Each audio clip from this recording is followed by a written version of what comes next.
Mandar alguém ler a Bíblia pode ser um péssimo conselho. Eu não faço mais isso.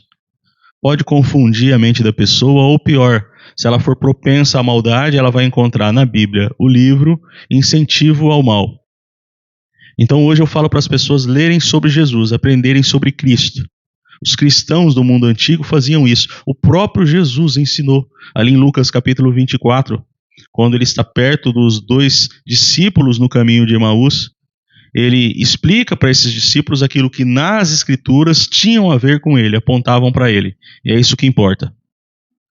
Então na Bíblia você tem muitas histórias, folclores, culturas, até mandamentos, regras que não se aplicam e até são criminosos se serem aplicados hoje. Agora em Cristo, o Cristo que ressuscitou, você só vai encontrar amor, respeito, equilíbrio. Então leiam Jesus, aprendam sobre Jesus, tá? E depois partam para a leitura da Bíblia e tudo aquilo que não tiver a ver com ele, você não segue. Caridade fotografada não é caridade. Esse pessoal que faz o bem, tira selfie, dando marmita, dando cesta básica para as pessoas, querem se promover. A não ser que seja um trabalho onde se envolvem muita gente ajudando, né? Aí é legal dar uma prestação de contas para o pessoal, mas é possível fazer isso sem revelar ou mostrar as pessoas que estão recebendo. Na maioria das vezes, quando alguém fotografa o bem que está fazendo, filma o bem que está fazendo, é querendo se promover, se passar por uma pessoa boa. E Jesus nos ensinou o jeito certo de fazer caridade. É sempre de forma anônima. Tá? O povo às vezes não gosta de uma espiritualidade anônima, mas essas são as mais verdadeiras. Você pode ter certeza disso.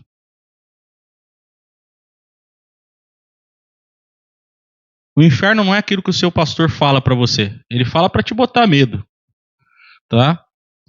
E eu estou mandando de graça pro pessoal aí um estudo sobre o inferno, né? E eu deixo no link aí das redes sociais pro pessoal entrar e eu mando pro pessoal. Mas infelizmente ainda tem muita gente que acredita que Deus é o carrascão que leva as pessoas para o inferno, caso essas pessoas pisarem na bola com ele aqui, e ele fica torturando ou permitindo a tortura eterna e infinita sobre a vida dessas pessoas, né? O Deus que é amor tortura pessoas. Não. Esse conceito ele foi inserido na Bíblia, tá? Não é da própria Bíblia. É um conceito inserido. A palavra inferno, tal como conhecemos, nem na Bíblia está em sua originalidade, ok? Mas, por que não gostam, não querem tirar essa palavra atualmente? Não querem tirar porque a pressão e o medo, para eles, é negócio, né? É negócio porque as pessoas que estão ali dentro do sistema não saem por medo e, de repente, aqueles que podem entrar, de repente entram fugindo do inferno. Então, reparem que muitos entram nessas denominações não é buscando aprender de Deus, e sim com medo de maldição, medo do diabo, medo do inferno. E o medo nunca foi a estratégia de Jesus. A primeira igreja católica da história surgiu ali um pouquinho depois do ano 300. Nasceu da união de bispos com o imperador Constantino. A primeira igreja evangélica da história, por volta de 1517, através de Martinho Lutero. Aí alguém diz, mas então qual foi a igreja que Jesus inaugurou? Nenhuma delas. Jesus não inaugurou 4 paredes. Aí alguém diz, mas então Pedro não foi o primeiro papa? Não, porque não existe papa no evangelho. Quando Jesus diz a Pedro, tu és Pedro, e sobre esta pedra edificarei a minha igreja, Jesus não está dizendo que Pedro era a pedra, mas ele está falando a si mesmo sobre esta pedra, Cristo, a pedra que os edificadores rejeitaram e que veio a se tornar a pedra principal. Agora, muita gente não está pronto para uma conversa dessa porque a vida toda foram ensinados que as denominações a que pertencem foram iniciadas e inauguradas pelo próprio Cristo. Não, Cristo não inaugurou uma instituição. Cristo inaugurou uma igreja, e essa igreja não tem a ver com paredes, ela tem a ver com pessoas que amam e mostram esse amor a Deus e ao próximo no seu dia a dia, colocando seus dons e talentos a serviço do outro, tá? Pessoas que acreditam que para servir a Deus devem servir a uma instituição ainda não entenderam o sentido simples do evangelho do que é a igreja para Jesus. Jesus ensina a gente a perdoar 70 vezes 7 ao dia a mesma pessoa. Isso dá 490 vezes, né? Mas repare que é um número simbólico, ou seja, todas as vezes que for necessário. Aí vem o religioso e diz o seguinte: olha, Jesus é amor, hein? Mas aqueles que não aceitarem Jesus vão para o inferno e vão ficar sendo torturados lá a vida toda. Então, o Jesus que eles pregam, que é amor e que ensina o perdão, não perdoa. E ainda fica torturando pessoas. Olha como é desconexo a mensagem da maioria dos religiosos, tá? Se Deus é amor, é porque é amor e é perdão, tá? Então não tem essa ideia de tortura, tá? Na graça de Jesus. Tem na mente dos religiosos, tá? E aí colocaram a palavra inferno lá como se Jesus tivesse dito sobre o inferno, tá? Mas não é, porque essa palavra veio a existir dentro da Bíblia depois do século IV. Se alguém aparecer falando bem de religião, desconfie, tá? Nenhuma religião é boa, nenhuma presta. Você pode encontrar pessoas boas dentro da religião. Agora, dizer que o sistema de regras que existe naquela religião te aproxima de Deus, aí já é falácia. Nenhuma regra que você siga, ou ritual, ou cerimônia religiosa pode te aproximar de Deus. Quem te aproxima de Deus é Cristo, e Ele fez isso. Está consumado, de uma vez por todas. Sua morte e ressurreição nos dá direito de falar com Deus nós mesmos. Foi para isso que Ele veio, né? Agora tem gente que quer resgatar, né, o modo que a gente comprovadamente, historicamente, não deu certo, né? Que é acessar Deus através de cerimônias e rituais. Tá? Nunca deu certo isso e não é agora que isso vai começar a dar certo, tá? Deus não é acessado por rituais. Aliás, é Ele quem nos acessa, tá? E Ele faz isso definitivamente através e unicamente de Cristo. A gula era um pecado social dos mais terríveis. Por isso que foi combatido nos evangelhos. No mundo antigo haviam ricos e snobs que se banqueteavam e eles possuíam uma peça chamada vomitório. Assim que eles acabavam de se alimentar, eles iam até esse vomitório, provocavam o próprio vômito para voltarem ao banquete e começarem tudo de novo. Enquanto isso, pobres, miseráveis passavam. Alguns desses banquetes eram feitos de forma que transeuntes, as pessoas que estavam ali passando, conseguiam observar, tá? E isso em requintes de crueldade. Alguns gostavam de se banquetear perto das pessoas, exatamente porque isso era uma forma de ostentação, tá? Então, muitas vezes hoje, as pessoas dentro de denominações chamam de glutonaria ou gulodice aquela pessoa que tem um problema com alimentação, né? Tem distúrbio alimentar, e não tem nada a ver. A gula, ela tem a ver com o que a pessoa carrega no coração, ok? Então a gula era um dos pecados mais cruéis, tá? Tem o jeito certo de interpretar a Bíblia, para a pessoa não se confundir, para a pessoa não se perder, para a pessoa só extrair o que realmente é funcional para a sua espiritualidade, mas muito líder religioso não quer falar isso para as pessoas, embora eles até saibam, mas também não aplicam, ok? Então tem o jeito certo de interpretar a Bíblia, de extrair dela aquilo que eu chamo de textos temporais e textos atemporais. Uma vez sabendo a diferença desses textos, a diferença que essas interpretações trazem no nosso dia a dia tem um efeito significativo, positivo e do bem. Seu pastor, seu padre não quer que você entenda a Bíblia. Eles querem que você aceite o que eles falam para você a respeito da Bíblia. Tá? A grande maioria é exatamente assim. Não vou generalizar aqui. Tá? Ainda tem um pouquinho aí que é bem intencionado. Mas na maior parte das vezes, o que eles querem é que você acate sem questionar, sem pesquisar aquilo que eles estão falando para você. Veja, a Bíblia é um material de manipulação incrível. Se você ainda não assistiu, assista o livro de Eli com Denzel Washington. É incrível esse filme. Tá? E narra exatamente isso. A Bíblia na mão de pessoas, ela já foi capaz de manipular países, quanto mais pessoas que não questionam, ok? Então a primeira coisa que você tem que fazer quando for a um culto religioso é levar seu cérebro junto.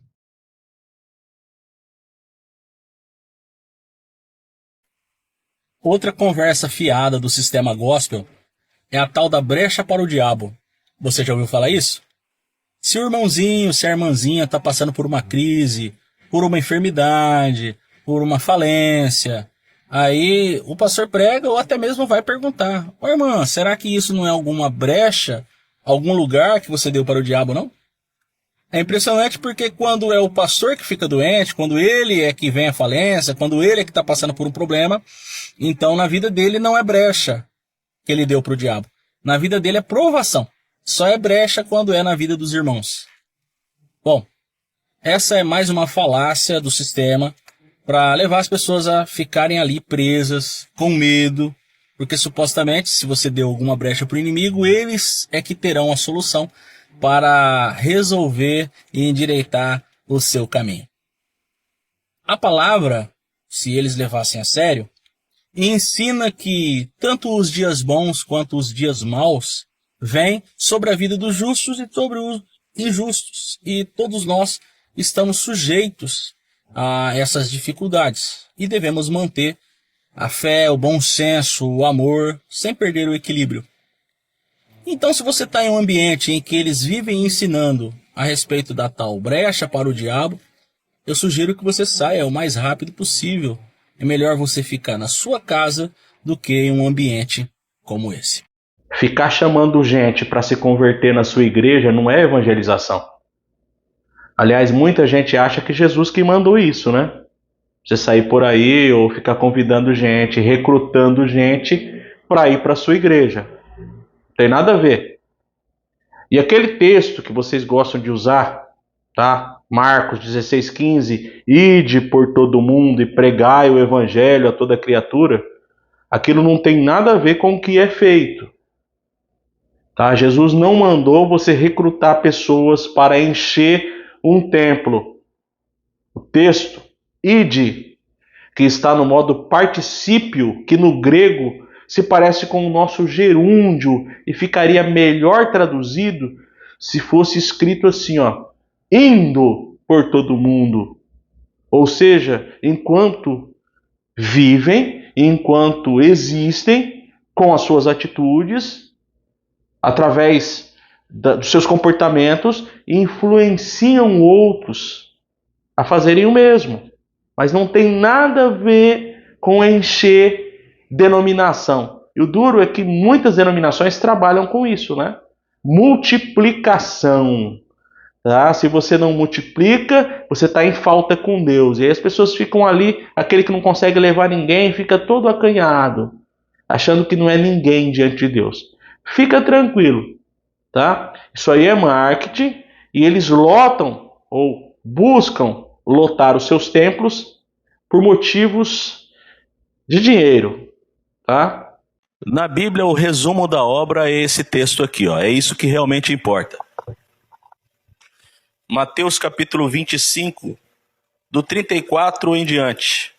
E o rei dirá aos que estiverem à sua direita: vinde, benditos de meu Pai, porque tive fome e me deste de comer, tive sede e deste-me de beber, era estrangeiro e hospedaste-me, estava nu e vestiste-me, adoeci e visitaste-me, estive na prisão e fostes ver-me. Então os justos lhe responderão, dizendo: Senhor, quando te vimos com fome e te demos de comer, ou com sede e te demos de beber? E quando te vimos estrangeiro e te hospedamos, ou nu e te vestimos? E quando te vimos enfermo ou na prisão e fomos ver-te? E respondendo o rei lhes dirá: em verdade vos digo que quando o fizestes a um destes meus pequeninos irmãos, a mim o fizeste. Então aqui você pode perceber claramente, aqui Jesus não pediu satisfação de se a pessoa era batizada na água ou não, se ia na escola dominical, se tinha sido crismado, catequizado, se tinha carteirinha de membro, se era obreiro, se era diácono, presbítero, sacerdote. Ele não perguntou rótulos. Aqui o que Jesus viu, o que o rei percebeu, era se durante a vida a pessoa conseguiu perceber o próximo. Tá? Essa é a missão pra gente. Não é fácil, tá? Seguir os princípios de Jesus verdadeiros não é fácil, mas a gente precisa se aplicar a isso, né? Nós não conseguiremos ser perfeitos igual a ele, mas precisamos fazer disso um norte diário para nossa existência. Tem muito maluco que vira pastor, que vira líder religioso e vai liderar um grupo de pessoas. Vai falar um monte de besteira, vai incentivar a violência, vai pregar o ódio contra aqueles que pensam diferente. Vai pegar uma Bíblia na mão sem entender o que é o amor de Cristo e, em nome da Bíblia, vão incentivar um monte de maluquice. Tá cheio de gente assim, tá? E essas pessoas, elas fazem questão de expor as suas crenças carregadas de ódio através de suas pregações, através de seus comentários nas redes sociais. Para vocês terem uma base, eu já recebi vários comentários aqui desses crentes malucos, tá? Nem todos são assim, mas palavras de ódio porque, por exemplo, uso chapéu. Já vieram me dizer, olha, Deus vai castigar você porque você fala da Bíblia usando o chapéu. Então muita gente maluca vai parar nos púlpitos das igrejas. Muita gente doida vira pastor, vira padre, vira ancião e vai pregar um monte de besteira. E o problema é que muita gente segue essas pessoas. Deus não vai ficar torturando pessoas depois que elas morrerem. Essa lógica é do religioso, não do amor de Deus. Para o religioso, eles pensam o seguinte: o cara que viveu, por exemplo, 30 anos em rebeldia, né, que não foi para uma igreja, Deus vai castigar com uma eternidade de sofrimento, com um capeta espetando o cara lá com garfo. Né? Então Deus, que para eles é justo e amoroso, pune uma pessoa que viveu 30 anos de rebeldia sem ir para a igreja com uma eternidade de sofrimento. Só na cabeça de religioso fanático que isso daí cabe. Para quem entende o amor de Deus, isso é incoerente, tá? A palavra que eles tanto gostam de usar, porque tem lugar que prega mais sobre o inferno do que sobre o céu. Mas essa palavra inferno entrou na Bíblia só depois do século IV. Antes disso não existia. O que tem na Bíblia é Sheol, é Hades, é Gehenna, que não tem nada a ver com tortura eterna. Ok? Mas, se eles tirarem, se eles extraírem este inferno de tortura de suas pregações, eles temem perder pessoas, porque muitos estão lá por causa do medo. Tem muita gente que vai para a igreja, não é para conhecer do amor de Cristo. Tem gente que vai para a igreja com medo de demônios e de inferno. E a pregação do medo funciona nesses ambientes.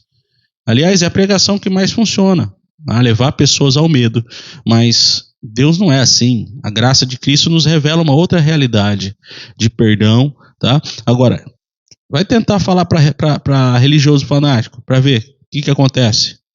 Ele já começa a chamar você de falso profeta, de demônio, de anticristo. É assim que eles se comportam. E faz muito tempo que são assim.